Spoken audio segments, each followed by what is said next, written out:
Hey everyone, to all my friends, this is a video for basically anyone who really wants to listen to me or watch this video on. Basically, I'm going to explain on why I've been going so hard in my faith, and why I've been going to church and Bible study, and basically just turning my whole life around from the usual, from what you all used to know me as, or what I used to do. Basically, I'm just going to make a video instead of writing a status, just because the simple fact, I feel I have a lot to write, and this will sum everything up a lot quicker, and you don't have to read anything. You can just watch me as I explain everything. And I have everything written down on my computer screen right now, because I don't want to lose anything or miss any key facts. But basically, I'm going to answer all your questions to all my friends who I've been getting mad texts from, and Facebook statuses, or Facebook messages, sorry, and just basically just explain, and you know. But anyways, so a lot of you asked why, and basically it all goes back to when my mom first got diagnosed with breast cancer. And basically she was Greek Orthodox, and she turned Christian when she got diagnosed, because she had an awesome friend who came up into her life named Kelly Guzik, which I'm sure all of you know, and know very well, and you know her faith and how strongly she believed in God and lived for God. But basically it all goes back to her. And my mom, you know, she turned her whole life around. She started going to church every Sunday. She did Bible studies. Her whole attitude just on life changed, and basically she accepted her new life in Christ, and basically just, you know, from there she kind of brought it down to me. And see, I was always a firm believer in God, and I always believed in God, but did I ever live my life for God? No. It all goes back to my mom, and she brought me to church. You know, I was willing to go to church because I wanted to see what she was so happy about, and why she was so positive. And this all goes back to when I was in like grade 11, grade 12. And basically, from there on up until she passed away, I kind of just, I don't know, I was somewhat, you know, I was an immature kid, and I basically didn't really follow all the rules to Christ and Christianity and all that. So basically, you know, I moved away after she passed away, and I was gone for 2 years. And in those 2 years, you know, I met a lot of people. I worked a lot of jobs. I didn't live for God.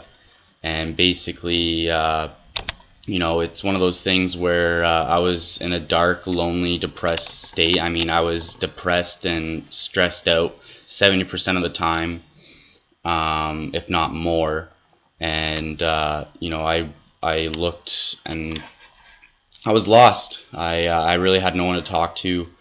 I did, but I kind of kept a lot of stuff in, and this is just me voicing my opinion out. And basically, you know, I used drinking, partying, trying to make a lot of money. I smoked a lot of weed, you know, to try and cope with today's society, and to cope with the harsh reality of what society is, and, you know, to try and you know, mask all my feelings towards just everything in my life. And that was you know, that didn't do anything for me in the end. And as the further I got away from God, and the further I got away from my faith, which was always inside of me, I just, you know, I chose to ignore it. And I basically just felt a big urge to come home. And basically, it grew and grew over the past 2 years, and I wasn't there for my friends maybe as much as I should have been, and I wasn't there for maybe my family as much as I should have been, and I've lost touch with a lot of people. And that was just, that was just me being in that dark and lonely, depressed state. And to those of you that I've mistreated or took my friendship for granted with those people, I am, gratefully sorry. Uh, I'm going through a huge change right now, and basically I'm gonna get to that point, and I went out, like I said, I went out and partied. I was hooking up with girls. Um, I was someone that I was not proud of. And as much as I'd have the guy talk and be like, oh yeah, yeah, like I did this and I drank this much, and it it didn't settle right with me at the end of the day. And at the end of the day, I wasn't proud of myself. And there's a lot of you, I'd front a certain personality over Facebook, and a lot of you would say, "Oh, I bet your mom's proud of you," and stuff like that. And the simple truth is she's not, and neither is God, with how I was living my life. And so it all boils down to, I was living my life for myself, and I was being very selfish, and that led me to being depressed and lonely, and in a dark place, and all that. So anyways, like I said, the further I got away from God, the more urge I had to come home. I was feeling like a homesickness, and I felt like there was something, or that was telling me that I need, or basically I need to come home. And so that led me to moving back home. Because one, a job didn't work out, and I was just tired and stressed of just trying to make ends meet, and basically trying to move up in the world and finding job security and all that mumbo jumbo. So basically, here I am, home. A couple weeks after I got home, I went to visit my mom's gravesite, and I just broke down in tears for a good half hour, and I was just apologizing to her and to God for what I have done to myself, to my peers, to my friends, to anybody that has been involved in my life that I treated, badly. And basically, I wasn't proud. I'm not proud. I still feel sorry, but I'm moving on with my life. And so, while I was there, I had my buddy Taylor. Him and his buddies got me a job out in Alberta, and I had to pass a drug test.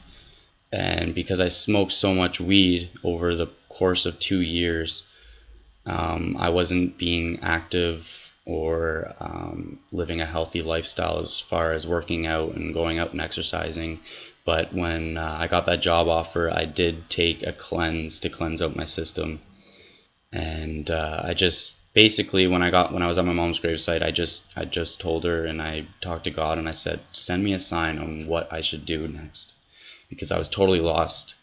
I wanted to go out and make money and all that, and basically it all boils down to I didn't pass my drug test, so I took that as a sign of not to go. I saw some people complaining about the pay and the job, and stuff like that, and I took that as another sign. And later on that day, I went to the grocery store, and I saw one of my mom's good friends, and her and I, we talked, and she basically opened up my eyes to this, my faith. So it all boils down to basically moving home. I went to my mom's grave, and I just asked her to send me a sign, and asked God to send me a sign on what I should do. And I just got this huge urge to go to church, live my life for God, and just better myself.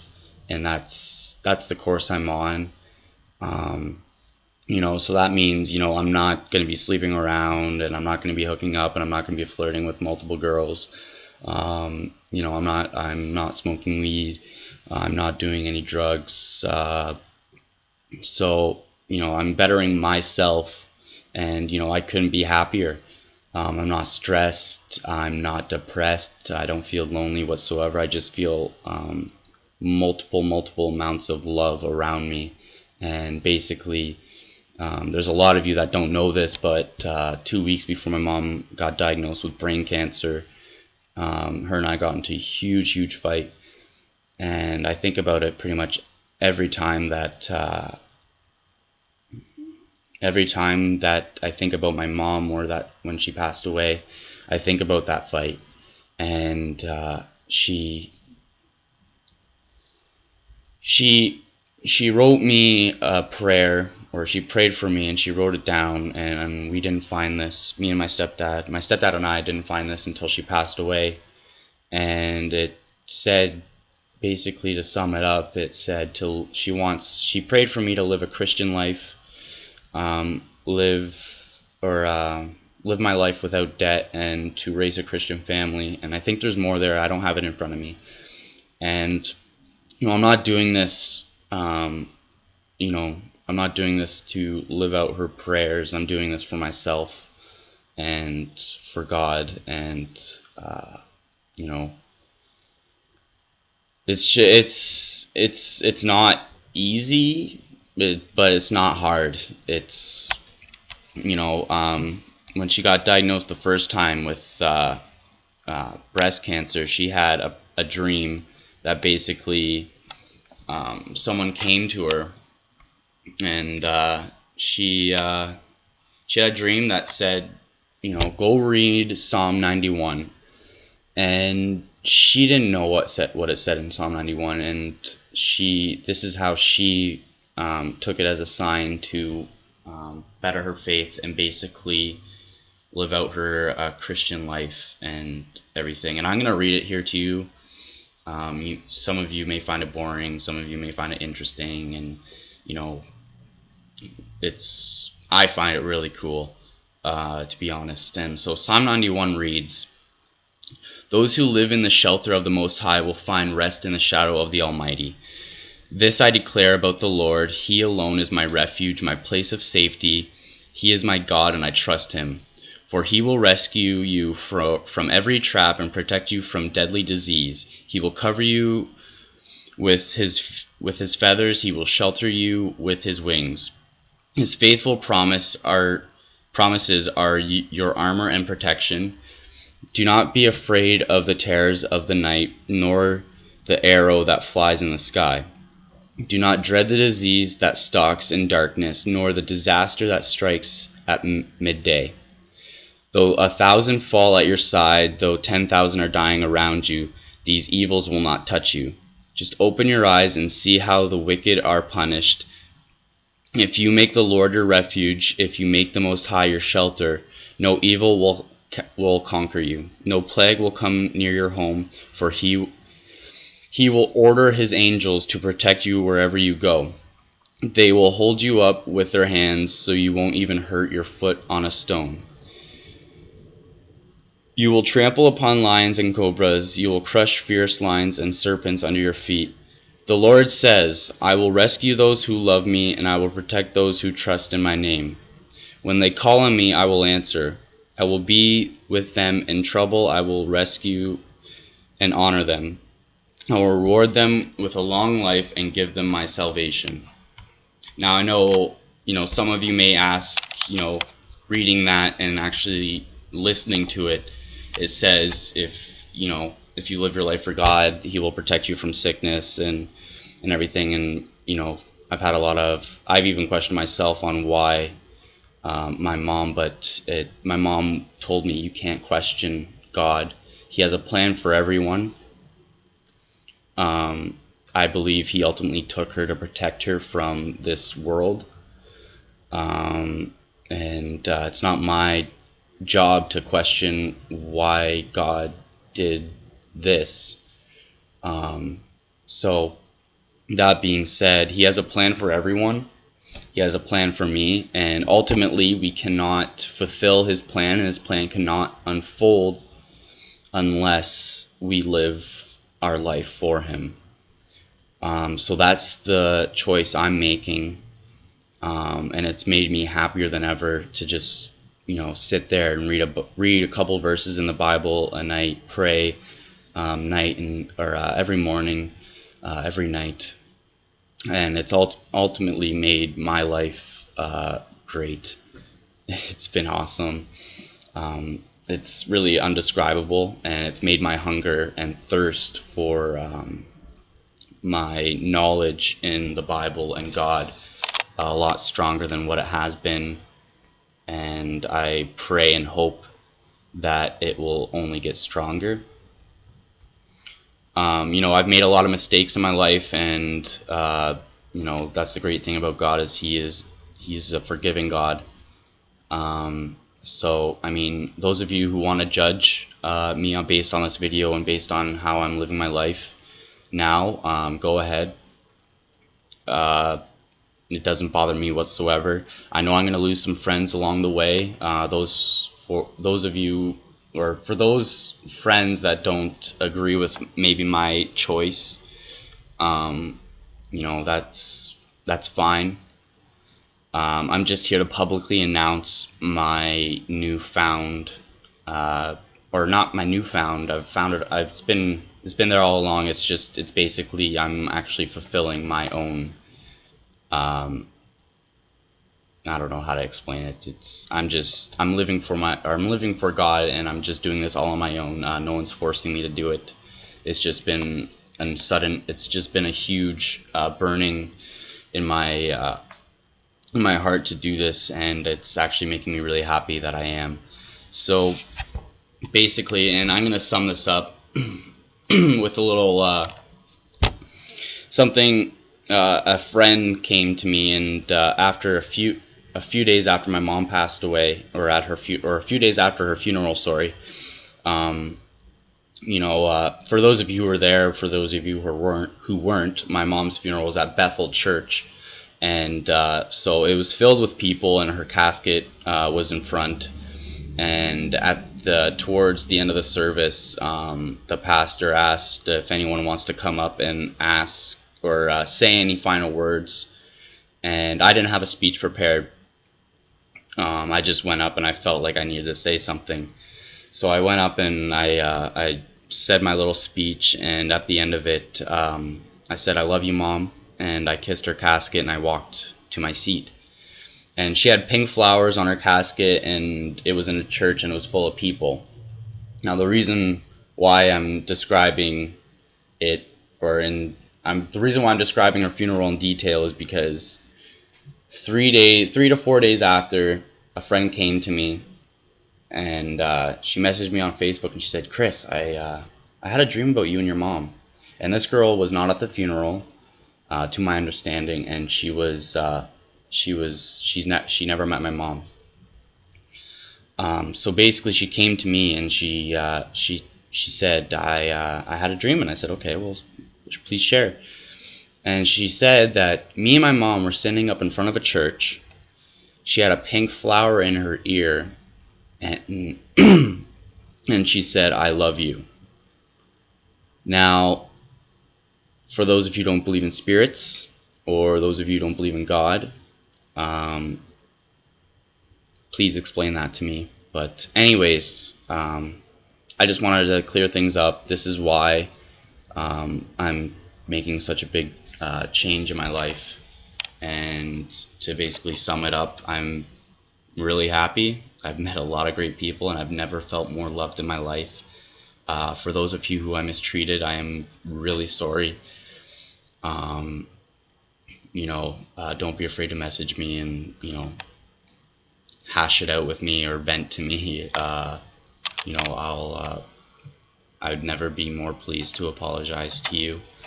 If you have anything rude to say over this video, please remember that I do have family and close friends on Facebook. So if you want to say anything rude, I suggest you either don't say anything at all or just inbox me. And those of you who have questions and you want to know more detail on why I'm changing my life, I'm more than welcoming you to talk to me. But anyways, I just want everyone to know that this is why. I hope I answered any questions that you guys may have. And so that sums it up. I hope you enjoy the video. There's a lot to write, so I hope this kind of sums everything up. And, God bless.